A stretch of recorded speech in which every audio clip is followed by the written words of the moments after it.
pazarga barıp produkt takıldık. Öyle birinci kartoşkayı suradım. Kartoşka kaçta son dedim. Desem kartoşkanın bası 150 son dedim. Daha bir kartoşka getirdi. Arasında sevizli suradım. Kızılı kaçta sarısı kaçta. Anam piyaz olayında piyazı da ekti varam tartın dedim. Haymidar ben Badır'ın gerek mi dedi. Gerek dedim. Kartoşkadan 5 kilo, sevizden 3 kilo, piyazdan 2 kilo.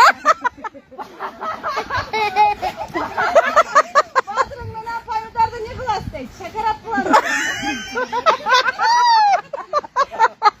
Kızıl sevizden mi dedi, verin dedim. Kartoşkanın canısını besledim dedi. Piyazı paketke saldırttım. Haymidar menen Badır'ındı da saldırttım. Dağı kartoşka menen sevizdim. Yaşıka saldırttım.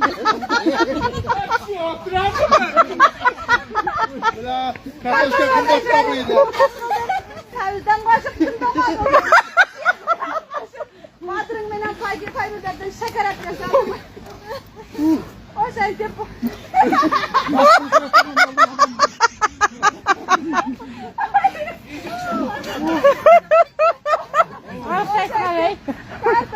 Kartoşka yalan